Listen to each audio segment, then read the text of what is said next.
द्वितीय पीयूसी छात्रों के सामने आज मैं चर्चा करूंगा प्रतिशोध एकांकी के अंतिम भाग को लेकर।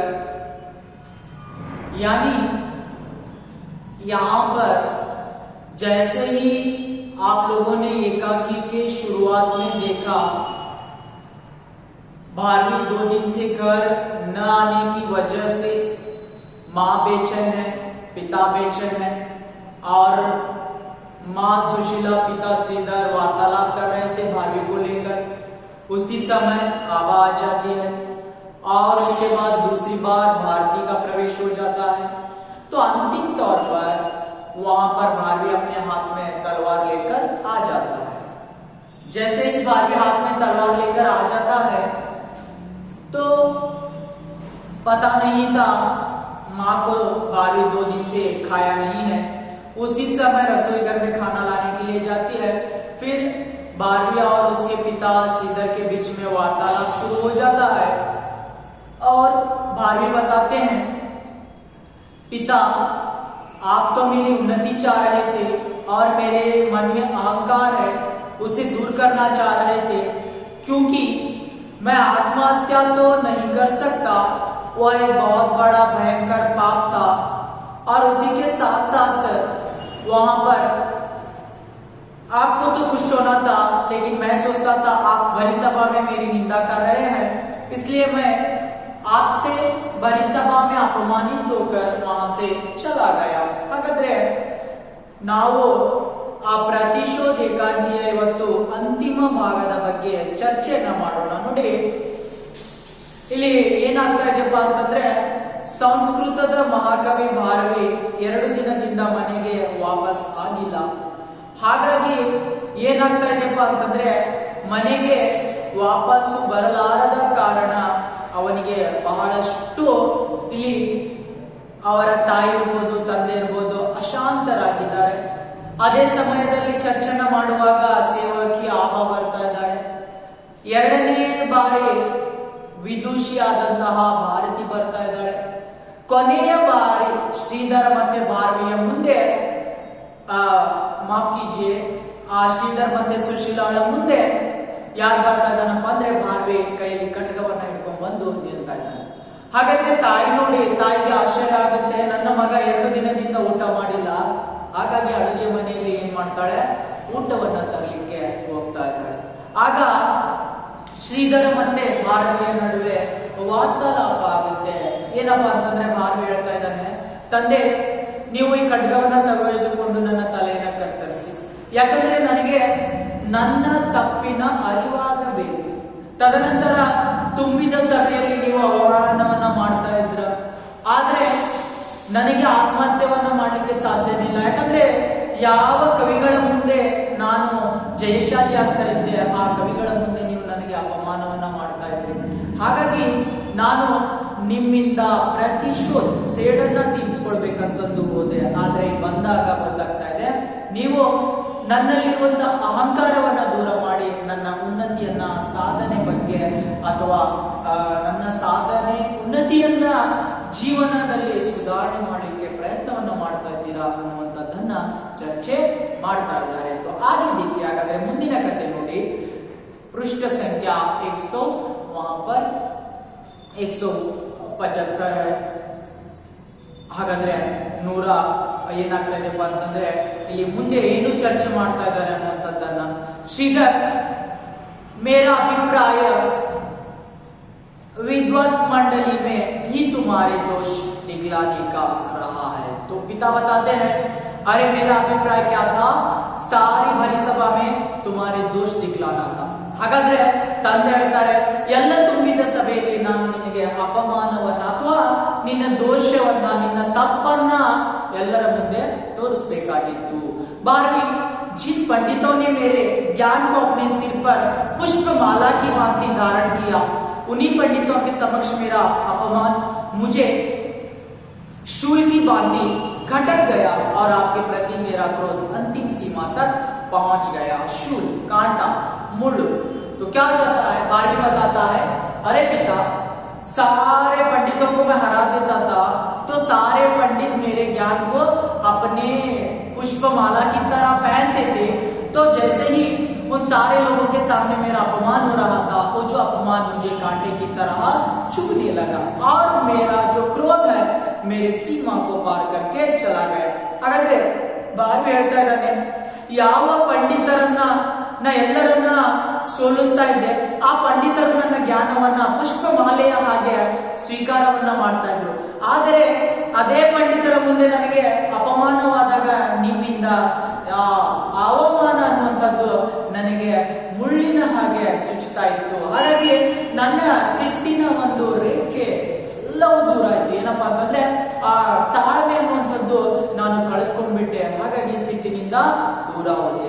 श्रीधर मुस्कुराकर अंतिम सीमा तक फिर तुमने क्या किया? ಹಾಗಾದ್ರೆ ಕೊನೆಯ ಏನು ನಿನ್ನ ತಾಳ್ಮೆಯನ್ನ ಕಳೆದುಕೊಂಡಿಯ ರೇಖೆಯನ್ನ ದಾಟಿದೆ, ಏನ್ ಮಾಡಿದ್ವಿ? क्या किया? मैं पूरे 8 पहर तक मन ही मन जलता रहा। फिर मैंने यही ठीक समझा कि मैं पिता के जीवन को समाप्त कर दूं।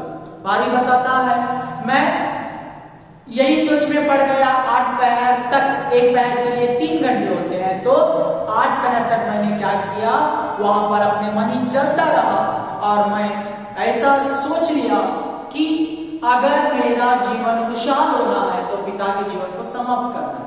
ಹಾಗಾದ್ರೆ ನಾನು ಸಿಟ್ಟಿನಿಂದ ಓದಿ ಏನ್ ಮಾಡಿದೆಪ್ಪ ಅಂತಂದ್ರೆ 8 ಪಹರ್, 1 ಪಹರಿಗೆ 3 ಗಂಟೆಗಳು, ಹಾಗಾದ್ರೆ 24 ಗಂಟೆವರೆಗೆ ನಾನು ಏನ್ ಮಾಡಿದೆಪ್ಪ ಅಂತಂದ್ರೆ ನನಗೆ ಬಹಳಷ್ಟು ಮನಸ್ಸಿನಲ್ಲಿ ದುಃಖವಾಯಿತು. ಆದ್ರೆ ಅಲ್ಲೇ ನಿರ್ಧಾರವನ್ನ ಮಾಡಿದೆ, ಎಲ್ಲಿಯವರೆಗೆ ನನ್ನ ತಂದೆಯ ಜೀವನ ಇರುತ್ತೋ ಅಲ್ಲಿವರೆಗೆ ನನಗೆ ಸುಖ ಶಾಂತಿ ಇಲ್ಲ. ಹಾಗಾಗಿ ನಿಮ್ಮ ಜೀವನವನ್ನ ಸಮಾಪ್ತಿ ಮಾಡುವಂತ ಪ್ರತಿಜ್ಞೆಯನ್ನ ನಾನು ಮಾಡಿದೆ. श्रीधर, हाँ, पिता के कितना अच्छा होता कि मुझे अपनी मृत्यु पुत्र के हाथों मिलती। श्रीधर बताता, अरे बहुत अच्छा होता अगर आपके हाथों से मेरी मृत्यु हो जाती. ಬಹಳ ಒಳ್ಳೆದಾಗ್ತಾ ಇತ್ತು. ಯಾಕಂದ್ರೆ ಒಬ್ಬ ಮಗನ ಕೈಯಿಂದ ತಂದೆಯ ಹತ್ಯೆ ಅಂತಂದ್ರೆ ಇದು ಸಂತೋಷದ ವಿಷಯ ಅಂತ ತಂದೆಯೇ ಹೇಳ್ತಾ ಇದ್ದಾರೆ. मैं संध्या से ही इस घर के कोने में छिपा हुआ था. जब आधी रात में माताजी और आप निद्रा में लीन रहते तो मैं दबे पांव आकर आपकी ग्रीवा पर यह तलवार रख देता. ग्रीवा यानी गर्दन. तो बारी बताता है, मैं शाम से ही आपके घर के कोने में आकर बैठ गया हूं तलवार लेकर. मैं ऐसा सोच लिया था, जब रात में आप दोनों सो जाते हैं और मैं दबे पांव आकर आपके गर्दन के ऊपर तलवार रख देता था. लेकिन कोने में बैठने की वजह से आपके दोनों की बातों को सुन लिया और मुझे पता चला, यानी आप मेरी उन्नति चाह रहे थे, तो मैं आज उस गलती से माफी चाहता हूं. ಹಾಗಾದ್ರೆ ಬಾರ್ ಹೇಳ್ತಾನೆ, ಸಂಜೆ ವೇಳೆಯಿಂದನೇ ನಾನು ಮೂಲೆಯಲ್ಲಿ ಕೂತ್ಕೊಂಡಿದ್ದೇನೆ. ಮೂಲೆಯಲ್ಲಿ ಕೂತ್ಕೊಂಡಿದ್ದೀನಪ್ಪ ಅಂತಂದ್ರೆ ಅರ್ಧ ಯಾವ ರೀತಿ ಯೋಚನೆ ಮಾಡಿದೆ ಅಂತಂದ್ರೆ, ಅರ್ಧ ರಾತ್ರಿ ಆದಾಗ ನಾನು ಬಹಳ ನಿಧಾನವಾಗಿ ಬಂದು ನೀವಿಬ್ಬರು ಮಲಗಿದಾಗ ನಿಮ್ಮ ಒಂದು ಕುತ್ತಿಗೆಯ ಮೇಲೆ ಆ ಖಡ್ಗವನ್ನ ಇಡಬೇಕು ಅಥವಾ ನಿಮ್ಮ ಹತ್ಯೆಯನ್ನ ಮಾಡ್ಬೇಕಂತೇಳಿ ನಾನು ಯೋಚನೆ ಮಾಡಿದ್ದೆ. ಯಾವಾಗ ನಿಮ್ಮಿಬ್ಬರ ಮಾತನ್ನ ಕೇಳಿದ್ದೆ, ಆ ಮಾತಿನಲ್ಲಿ ಗೊತ್ತಾಯ್ತು ನನಗೆ, ನೀವು ನನ್ನ ಅಹಂಕಾರವನ್ನ ದೂರ ಮಾಡಿ ನನ್ನ ಉನ್ನತಿಯ ಬಗ್ಗೆ ಯೋಚನೆಯನ್ನ ಮಾಡ್ತಾ ಇದ್ದೀರಾ ಅನ್ನುವಂಥದ್ದು. ಹಾಗಾಗಿ ನನ್ನ ಈ ತಪ್ಪನ್ನ ಅಥವಾ ಈ ತಪ್ಪನ್ನ ಕ್ಷಮಿಸಬೇಕು ಅನ್ನುವಂಥದ್ದನ್ನ ವಿನಂತಿಯನ್ನ ಮಾಡ್ಕೊಳ್ತಾನೆ. श्रीधर, फिर तुमने क्यों नहीं किया? यह कार्य तो तुम अभी कर सकते हो. पिता बताते, अरे अभी क्या हो गया, अभी इस कार्य को कर सकते हैं, ಇವಾಗ ಏನಾಗಿದೆ, ನೀನು ಈ ಕಾರ್ಯವನ್ನ ಈಗಲೇ ಮಾಡಬಹುದು. बाद में पिता, मुझे और अधिक लांछित न कीजिए, मेरी ग्लानि को अधिक न बढ़ाइए. आपकी यह पुत्र वात्सल्यता ही है कि आप मेरे अहंकार को दूर कर मेरी अधिकाधिक उन्नति चाहते हैं. तो भावी बताता है, अरे पिता, आप फिर भी मुझे अलग अलग बातें करके ऐसे लांछित अपमान मत कीजिए, क्योंकि मेरा जीवन या मेरा मन दुख से भरा हुआ है, ग्लानि से भरा हुआ है. तो आपकी यही पुत्र वात्सल्यता, यानी यहाँ पर यही होता है, हर एक पिता अपने पुत्र के भलाई के लिए सोचता है. तो आप मेरे अहंकार को दूर करके मेरी उन्नति चाहते थे. ಹಾಗಾದ್ರೆ ಬಾರ್ ಹೇಳ್ತಾನೆ, ನೀವು ಇಂಥ ಮಾತುಗಳನ್ನ ಆಡಿ, ಯಾವ ಮಾತುಗಳನ್ನ, ನನಗೆ ಹತ್ಯೆಯನ್ನ ಮಾಡು, ಈಗಲಾದ್ರೂ ಸಮಯ ಇದೆ ಅನ್ನುವ ಮಾತವನ್ನ ಆಡಿ ನನಗೆ ಮತ್ತಷ್ಟು ಅವಮಾನವನ್ನ ಮಾಡಬೇಡಿ. ಯಾಕಂದ್ರೆ ಈಗಲೇ ನನ್ನ ಮನಸ್ಸು ಬಹಳ ದುಃಖದಿಂದ ಕೂಡಿದೆ. ಈ ನಿಮ್ಮ ಆ ಪುತ್ರ ವಾತ್ಸಲ್ಯ ಏನು ನನ್ನ ಮೇಲೆ ಪ್ರೀತಿ ಇದೆ, ಅದು ನನ್ನನ್ನ ಉನ್ನತಿಯ ಕಡೆಗೆ ಕರೆದೊಯ್ತಾ ಇತ್ತು. ಆ ತಪ್ಪನ್ನ ನಾನು ಮಾಡಿದ್ದೀನಿ. ओ पिता, आप कितने महान हैं, मेरे अहंकार को दूर कर मुझे साधना के पथ पर बढ़ाने वाले पिता। मैं पापी हूँ, पितृहत्या से प्रतिशोध लेने वाला यह नारकीय पुत्र आज प्रायश्चित रूप में अपना मस्तक कटवाने की भिक्षा मांगता है। एक किसकी तो रोने लगता है। बारहवीं बताता है, अरे पिता बहुत महान है, क्योंकि आप मेरे अहंकार को दूर करके क्या करना चाह रहे थे, आगे मुझे बढ़ाना चाह रहे थे और मेरी उन्नति चाह रहे थे। तो मैं बहुत पापी हूँ, यानी मैं नरक में जाने के लिए भी काबिल नहीं हूँ। इसलिए आप क्या कर सकते हैं, तलवार लेकर मेरे मस्तक को काट सकते हैं। ಹಾಗಾದ್ರೆ ಭಾವಿ ಹೇಳ್ತಾ ಇದ್ದಾನೆ, ಓ ಪಿತಾ ನೀವು ಬಹಳಷ್ಟು ಮಹಾನರಾಗಿದ್ದೀರಾ. ಯಾಕಪ್ಪ ಅಂತಂದ್ರೆ ನನ್ನ ಅಹಂಕಾರವನ್ನ ದೂರ ಮಾಡಿ ನನಗೆ ಉನ್ನತಿ ಸಾಧನೆ ಮಾಡೋದ್ರಲ್ಲಿ ಸಹಾಯಕರಾಗ್ತಾ ಇದ್ರಿ. ಆದರೆ ನಾನು ನಿಮ್ಮ ಮಾತನ್ನ ತಿಳಿದುಕೊಳ್ಳಲೇ ಇಲ್ಲ. ಒಬ್ಬ ದೊಡ್ಡ ಪಾಪಿ ಇದೆ ನಾನು. ಹಾಗಾಗಿ ನನಗೆ ಒಂದು ನರಕದಲ್ಲಿನೂ ಸಹಿತ ಸ್ಥಳ ಸಿಗೋದಿಲ್ಲ. ಯಾಕಂದ್ರೆ ಅಷ್ಟು ಕೆಟ್ಟ ನಾನಾಗಿದ್ದೇನೆ. ನೀವು ನನಗೆ ಪ್ರಾಯಶ್ಚಿತ್ತದ ರೂಪದಲ್ಲಿ ಶಿಕ್ಷೆಯನ್ನ ಕೊಡಲೇಬೇಕು. शीघ्र शांत शांत, किंतु न तो मैं प्रतिशोध देता हूं और न भिक्षा देता हूं। श्रीधर बताता है, मैं प्रतिशोध भी नहीं लूंगा और शिक्षा भी नहीं दूंगा, भिक्षा भी नहीं दूंगा. ಹಾಗಾದ್ರೆ ನಾನು ಪ್ರತಿಶೋಧ, ನಾನು ಸೇಡನ್ನು ತೀರಿಸಿಕೊಳ್ಳೋದಿಲ್ಲ ಮತ್ತೆ ನಾನು ಭಿಕ್ಷೆಯನ್ನು ಕೊಡೋದಿಲ್ಲ. फिर भी मैं दंड चाहता हूं. बारहवीं बताता है, फिर भी मुझे आप दंड दो. ಆದ್ರೂ ಸಹಿತ ನೀವು ನನಗೆ ದಂಡವನ್ನ ಶಿಕ್ಷೆಯನ್ನ ಕೊಡಿ. ಶ್ರೀಧರ್, किंतु मूर्ख पितृ हत्या का दंड पुत्र हत्या नहीं. एक अंक लिए आ जाता है, अंडरलाइन कीजिए. तो श्रीधर बताता है, अरे पितृ हत्या का दंड पुत्र हत्या नहीं है. अगर बेटा एक पिता को हत्या करना चाहता है, वही पिता पुत्र को हत्या नहीं कर सकता. ಹೌದಾ? ನೀನು ಮೂರ್ಖನಿದೀಯ. ಒಬ್ಬ ಮಗ ತಂದೆಯನ್ನ ಹತ್ಯೆಯನ್ನ ಮಾಡ್ತಾ ಇದ್ದಾನಂತಂದ್ರೆ ಅದೇ ತಂದೆ ಮಗನನ್ನ ಹತ್ಯೆ ಮಾಡಬೇಕನ್ನುವಂತ ನಿಯಮ ಇಲ್ಲ. बारहवीं, फिर भी शास्त्र के आज्ञानुसार जो दंड हो वही दीजिए. बारहवीं बताता है, फिर भी मुझे शास्त्र के अनुसार दंड दे. ಆದ್ರೂ ಸಹಿತ ನನಗೆ ಶಾಸ್ತ್ರದ ಅನುಸಾರವಾಗಿ ಏನ್ ಮಾಡಿ ದಂಡವನ್ನ ಕೊಡಿ, ಶಿಕ್ಷೆಯನ್ನ ಕೊಡಿ. ಶ್ರೀಧರ್, किंतु मैंने तुम्हें क्षमा किया हुआ. दंड की व्यवस्था पाप के स्थिर रहने में है. जब यह पाप स्थिर नहीं रह सकता तब दंड को आगे बढ़ाने की आवश्यकता नहीं है. तो श्रीधर बताते हैं, अरे देखो मैं तो क्षमा किया, क्योंकि आपके मन में अब पाप स्थिर नहीं है और आपने गलती को स्वीकार किया है. तो इस पाप आपके मन में स्थिर नहीं है तो दूर हो गया है, तो दंड देने की आवश्यकता नहीं है. ಆಗ ಶ್ರೀಧರ್ ಹೇಳ್ತಾನೆ, ನೋಡು ನಾನು ನಿನ್ನನ್ನ ಕ್ಷಮಿಸಿದ್ದೀನಿ ನಿಜ, ಆದರೆ ಯಾವಾಗ ಶಿಕ್ಷೆ ಕೊಡಬಹುದು, ಆ ತಪ್ಪು ನಿನ್ನಲ್ಲಿ ಸ್ಥಿರವಾಗಿದ್ದರೆ ಮಾತ್ರ ಶಿಕ್ಷೆ ಕೊಡಬಹುದು. ಆದರೆ ಈಗ ನಿನ್ನ ಮನಸ್ಸಿನಲ್ಲಿ ಆ ತಪ್ಪನ್ನ ನೀನು ಸ್ವೀಕಾರ ಮಾಡಿದೀಯಾ, ಆ ತಪ್ಪು ಸ್ಥಿರವಾಗಿಲ್ಲ, ಅದನ್ನ ದೂರ ಮಾಡಿದೀಯಾ. ಹಾಗಾದ್ರೆ ಯಾಕೆ ಶಿಕ್ಷೆ ಕೊಡ್ಲಿ? 12, पाप के लिए न सही मेरे प्रायश्चित के लिए भी तो कुछ व्यवस्था होनी चाहिए. 12 बताता है, अरे कुछ मेरे प्रायश्चित के लिए सजा दे दो. ನಾನು ಪ್ರಾಯಶ್ಚಿತ್ತವನ್ನ ಪಡಬೇಕು, ಅದಕ್ಕಾದ್ರೂ ಸಹಿತ ನೀವೇನ್ ಮಾಡ್ಬೇಕು, ನನಗೆ ಶಿಕ್ಷೆಯನ್ನ ಕೊಡಬೇಕು.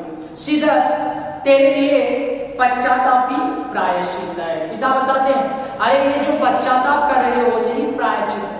ಹಾಗಾದ್ರೆ ಪಶ್ಚಾತ್ತಾಪ ಪಡ್ತಾ ಇದೆಯಲ್ಲ ಅದೇ ನಿನಗೆ ಪ್ರಾಯಶ್ಚಿತ್ತವಾಗಿದೆ.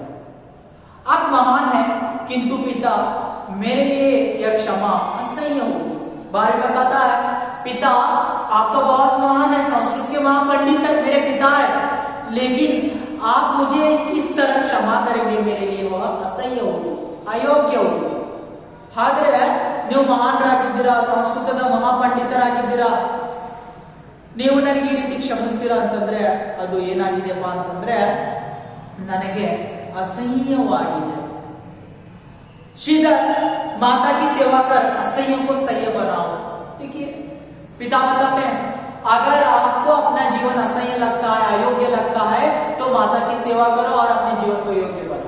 ಹಾಗಾದ್ರೆ ನಿನಗೆ ನಿನ್ನ ಜೀವನದಲ್ಲಿ ನಾ ಕ್ಷಮಿಸುವಂತದ್ದು ಅಸಹ್ಯ ಆಗ್ತಾ ಇದೆ ಅಂದ್ರೆ ಸಹಿಸಲಿಕ್ಕೆ ಆಗ್ತಾ ಇಲ್ಲ ಅಂತಂದ್ರೆ ನಿನ್ನ ತಾಯಿಯ ಸೇವೆಯನ್ನ ಮಾಡಿ ನಿನ್ನ ಜೀವನವನ್ನ ಸಹಿಸು, ಯೋಗ್ಯವನ್ನಾಗಿ ಮಾಡು.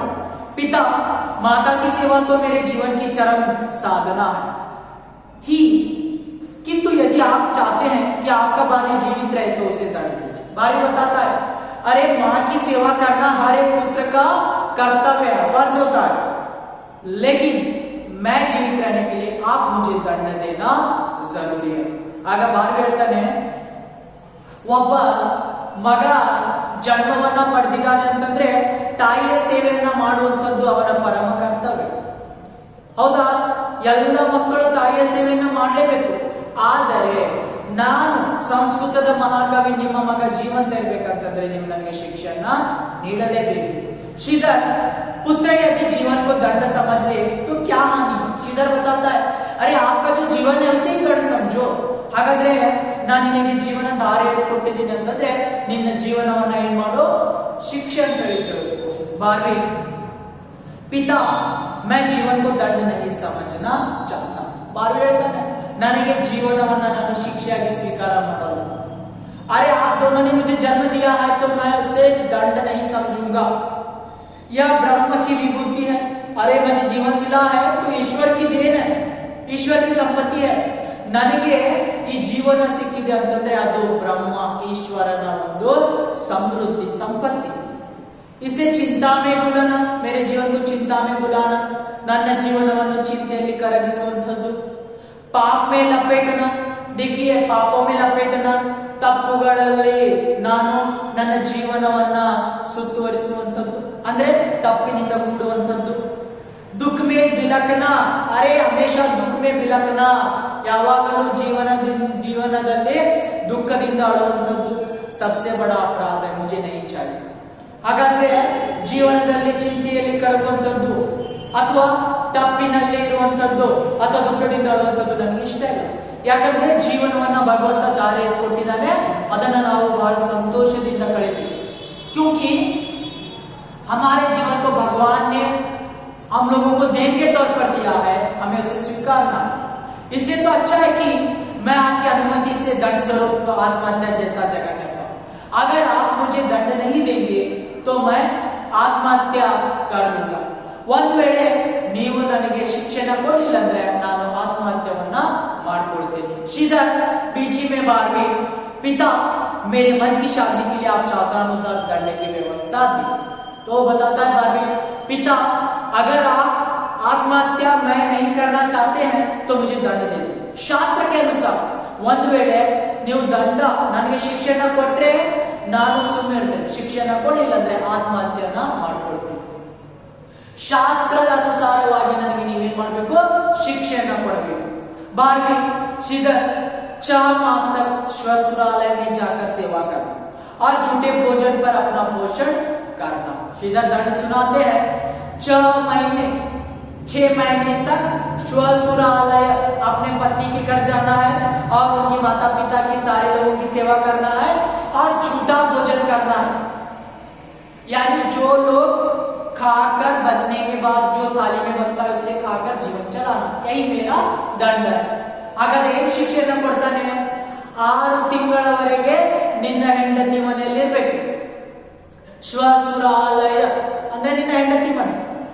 ಯಾವ ರೀತಿ ಅವರ ಸೇವೆಯನ್ನ ಮಾಡಬೇಕು, 6 ತಿಂಗಳವರೆಗೆ ಎಂಜಲು ಅನ್ನವನ್ನ ತಿನ್ಬೇಕು. ಏನು ಅವರು ಊಟವನ್ನ ಮಾಡಿ ಬಿಟ್ಟಿರ್ತಾರೆ ತಾಟಿನಲ್ಲಿ, ಆ ಊಟವನ್ನ ನೀನು ತಿನ್ಬೇಕು 6 ತಿಂಗಳವರೆಗೆ. 12वीं, 6 मास तक ससुरालय में जाकर सेवा करना और छोटे भोजन पर अपना पोषण करना. बस ठीक, आज से मेरा यह प्रायश्चित प्रारंभ हुआ. अरे इतनी सी बात है तो अच्छा, अभी से मैं चला जाता हूँ. ಹೌದಾ? ಬಾರಿ ಸ್ವೀಕಾರ ಮಾಡ್ತಾನೆ, ಒಳ್ಳೆಯದೇ, ಅದನ್ನ ಈಗಲೇ ಸ್ವೀಕಾರ ಮಾಡ್ತೀನಿ, ನಾನು ಹೋಗ್ತಾ ಇದ್ದೀನಿ. यह लीजिए तलवार फेंक देता है, इसे आप कृपया मेरे मित्र विजय घोष के पास पहुंचा दीजिए और मुझे इस प्रायश्चित की पूर्ति की आज्ञा दीजिए. बारी बताता है, अच्छा ये जो मेरे हाथ में तलवार है इसे मेरे मित्र विजय घोष के हाथ में दे दो और प्रायश्चित के रूप में उसे मैं क्या करूंगा, वहां पर आपके दंड को स्वीकार लूंगा। आप तलवार को क्या कर दो, विजय घोष के पास पहुंचा दो। आಗ ಬಾರಿ ಹೇಳ್ತಾನೆ, ಹೌದಾ? ಹಾಗಾದ್ರೆ ಈ ಖಡ್ಗವನ್ನು ತಗೊಳ್ಳಿ, ತೆಗೆದುಕೊಂಡು ಏನ್ ಮಾಡಿ ಮಿತ್ರನಾದಂತ ವಿಜಯ ಘೋಷನಿಗೆ ಕಳಿಸ್ಬಿಡಿ. ಆಗ ಪ್ರಾಯಶ್ಚಿತ ರೂಪದಲ್ಲಿ ನಾನು ನಿಮ್ಮ ಶಿಕ್ಷೆಯನ್ನು ಸ್ವೀಕಾರ ಮಾಡ್ತೇನೆ. श्रीधर, किंतु यह प्रायश्चित इसी क्षण में क्यों प्रारंभ हो? तो श्रीधर बताता है, अगर मैं इस दंड को सुनाया हूं, अभी से प्रारंभ होना. श्रीधर ಹೇಳ್ತಾನೆ, ನಾನು ನಿನಗೆ ಶಿಕ್ಷೆಯನ್ನ ಹೇಳಿದ್ದೇನೆ, ದಂಡವನ್ನ ಹೇಳಿದ್ದೇನೆ ಅಂದ್ರೆ ಅದನ್ನ ನೀನು ಏನ್ ಮಾಡ್ಬೇಕು, ಈಗಲೇ ಪ್ರಾರಂಭವನ್ನ ಮಾಡಬೇಕು. नेपथ्य में बेटा यह गरम गरम भोजन जल्दी से कर ले, धीरे धीरे पास आती हुई तो बहुत भूखा होगा, जल्दी से भोजन कर ले. तो क्या हो जाता है, माँ जैसे श्रीधर दंड सुनाता है, लेकिन माता रसोई घर में से खाना लेकर आ जाती है. ಹಾಗಾದ್ರೆ ಆ ಶಿಕ್ಷೆಯನ್ನ ಹೇಳಿದಾಗ ಅಥವಾ ಭಾರ್ವಿಗೆ ಶಿಕ್ಷೆಯನ್ನ ಕೊಟ್ಟಾಗ ಅದೇ ವೇಳೆಗೆ ತಾಯಿ ಅಡುಗೆ ಮನೆಯಿಂದ ಊಟವನ್ನ ತೆಗೆದುಕೊಂಡು ಬರ್ತಾ ಇದ್ದಾಳೆ. ತನ್ನ ಮಗನಿಗೆ ಹೇಳ್ತಾಳೆ, ಕಂದ, ನೀನು 2 ದಿನದಿಂದ ಹಸಿವಿನಿಂದ ಬಳಲ್ತಾ ಇದೀಯಾ, ಈ ಊಟವನ್ನ ಮಾಡು. सुशीला पास आकर, ले मुझे, मैं अपने हाथों से खिलाऊं, मेरी आत्मा की तृप्ति तो हो जाएगी, मैं जी जाऊंगी. सुशीला बताती है, अरे बेटा आगे आ जाओ, मैं तुम्हें अपने हाथों से खिला दूंगी और मैं जी जाऊंगी. ನಾನು ನಿನಗೆ ನನ್ನ ಕೈಯಾರ ತಿನ್ನಿಸ್ತಾ ಇದ್ದೇನೆ, ಯಾಕಂದ್ರೆ ನನಗೆ ಬಹಳಷ್ಟು ತೃಪ್ತಿ ಆಗುತ್ತೆ, ಇವತ್ತು ನಾನು ನಿನಗೆ ಉಣಿಸ್ತಾ ಇದ್ದೇನೆ. ಭಾರ್ವಿ, नहीं माँ, मुझे क्षमा कर, 6 महीने बाद तुम्हारे हाथों से भोजन करूंगा. भार्वी बताता, नहीं माँ, मैं अभी नहीं खाऊंगा, 6 महीने बाद खाऊंगा. ಭಾರ್ವಿ ಹೇಳ್ತಾನೆ, ನಾನು ಈ ಊಟವನ್ನ ಮಾಡೋದಿಲ್ಲ, 6 ತಿಂಗಳ ನಂತರ ಊಟ ಮಾಡ್ತೀನಿ. ಯಾಕೆ ಹೇಳ್ತಾನೆ ಹೇಳಿ, ತಂದೆ ದಂಡವನ್ನ ಕೊಟ್ಟಿದ್ದು, पिता ने दंड को सुना दिया था. सुशीला, 6 महीने बाद, यह बात क्या है? देखिए श्रीधर की ओर, यह 6 महीने की बात कैसी? सुशीला हैरान हो जाती है, अरे 6 महीने के बाद खाएगा. अपने पति से बताती है, अरे कैसी बात है, 6 महीने के बाद खाएगा, क्या बता रहा है? ಹಾಗಾದ್ರೆ ಸುಶೀಲಾ ಹೇಳ್ತಾಳೆ, ತನ್ನ ಗಂಡನ ಕಡೆ ಹೇಳ್ತಾಳೆ, 6 ತಿಂಗಳ ನಂತರ ಊಟ ಮಾಡ್ತಾನಂತೆ, ಏನಾಗಿದೆ ಇವನಿಗೆ? श्रीधर गंभीर स्वर में, यह उसका प्रायश्चित है. श्रीधर बताता है, यह उसका प्रायश्चित है, ಇದು ಅವನ ಪ್ರಾಯಶ್ಚಿತವಾಗಿದೆ. ಸುಶೀಲಾ, प्रायश्चित कैसा प्रायश्चित, ಯಾವ ರೀತಿಯ ಪ್ರಾಯಶ್ಚಿತ? ಭಾರ್ವಿ, यह पिताजी स्पष्ट करेंगे, अब मुझे देर हो रही, पिताजी आज्ञा दे, माता आज्ञा दीजिए, आप दोनों के चरणों की धूली सिर पर रख लूं, अब मैं अपने आप से प्रतिशोध लूंगा. माता प्रणाम, पिता प्रणाम. लेकिन भार्वी माता नहीं है, अपने माता पिता के आशीर्वाद को लेकर और वहां से चला जाता है प्रणाम करके. ಹಾಗಾದ್ರೆ ಭಾರ್ವಿ ಊಟವನ್ನ ಮಾಡೋದಿಲ್ಲ, ತನ್ನ ತಂದೆ ತಾಯಿ ಆಶೀರ್ವಾದವನ್ನ ತೆಗೆದುಕೊಂಡು ಅಲ್ಲಿಂದ ಹೋಗ್ಬಿಡ್ತಾ ಇದ್ದಾಳೆ ಪ್ರಣಾಮವನ್ನ ಮಾಡಿ. सुशीला, भार्वी मेरे लाल पुकारती है, अरे मेरे लाल आ जाओ, बेली दिया बन बिड़ो. श्रीधर गया, भार्वी. श्रीधर बताता है, अरे भार्वी चला गया, हो बिಟ್ಟಿದ್ದಾನೆ. सुशीला, मेरे लाल लौट आओ. नेपथ्य में भार्वी का स्वर, प्रतिशोध प्रतिशोध. सुशीला बताती है, अरे बेटा कहां पर चला गया, आ जाओ, लौट आ जाओ. लेकिन भार्वी चला जाता है. ಆದ್ರೆ ತಾಯಿ ಕೂಗ್ತಾ ಇದ್ದಾಳೆ, ಯಾಕಂದ್ರೆ ತಾಯಿಯ ಮನಸ್ಸು, ಆದ್ರೆ ಅವನು ಹೋಗ್ಬಿಡ್ತಾನೆ. ಈ ರೀತಿಯಾಗಿ ಆ ಕತೆ ಮುಕ್ತಾಯವಾಗ್ತಾ ಇದೆ. यानी यहाँ पर बहुत आसान कहानी है, आप लोगों को पात्र याद रखना है.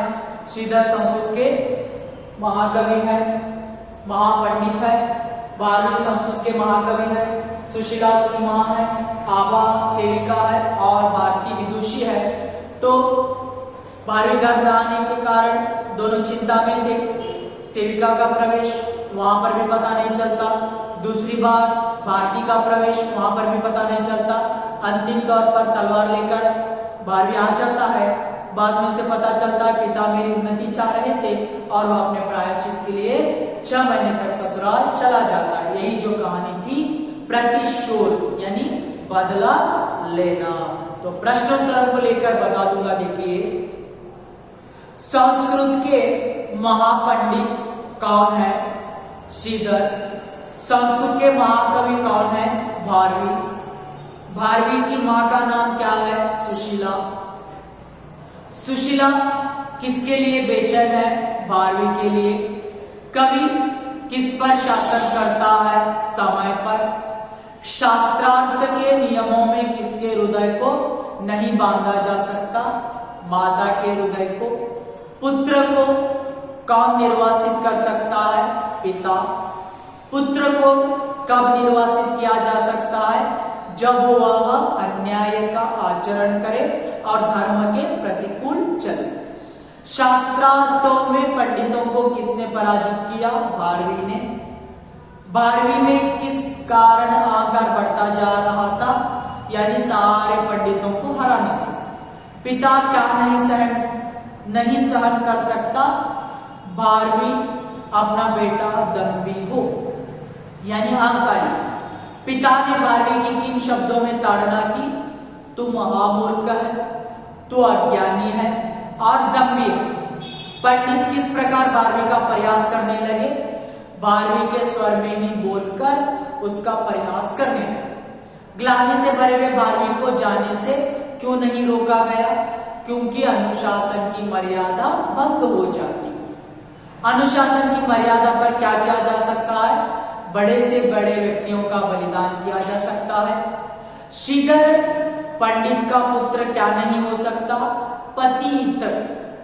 श्रीधर पंडित के घर की सेविका का नाम क्या था? आभा। सुशीला किसको खोजकर लाने के लिए आभा से कहती है? भारवी को। प्रेम के बिना किसका मूल्य नहीं है? अनुशासन। श्रीधर पंडित भारवी को खोजने के लिए किसका सहारा लेना चाहते थे? राजकीय। शास्त्रार्थ के लिए जाते समय भारवी ने किस रंग के कपड़े पहने थे? कौशेय रंग के। भारवी से मिलने आई स्त्री का नाम लिखिए? भारती। वसंत ऋतु में किसके स्वर से सभी परिचित हैं? कोकिल। ब्रह्मज्ञान किसकी वीणा पर नृत्य करने के समान था? सरस्वती की वीणा पर नृत्य करने के समान था। भारती ने भारवी को कहां देखा था? मालिनी नदी के तट पर। भारती ने जब भारवी को देखा तो उनकी स्थिति कैसी थी? वह भारती की उपासना कर रहे थे, ज्ञानमग्न थे। बीज से दूर रहने पर भी फूल क्या नहीं होता? मलिन नहीं होता। भारवी के पिता को किसके पांडित्य को देखकर प्रसन्नता होती थी? भारवी के। अहंकार किसमें बाधक है? उन्नति में। पिता के क्रोध में किसके प्रति मंगल कामना छिपी है? पुत्र के प्रति। तलवार का प्रमाण किसका प्रमाण है? निर्बलों का। जीवन से क्या उत्पन्न होती है? ग्लानि। ब्रह्म का निवास कहाँ होता है? सहस्त्रदल में। भारवी के अनुसार क्या जघन्य पाप है? आत्महत्या। भारवी को अपमान किसके समान कटक रहा था? शूल की तरह, यानी कांटे की तरह। भारवी ने प्रतिशोध की आग में क्या करना चाहा? पिता की हत्या। पितृ हत्या का दंड क्या नहीं है? पुत्र हत्या। भारवी के अनुसार जीवन का सबसे बड़ा अपराध क्या है?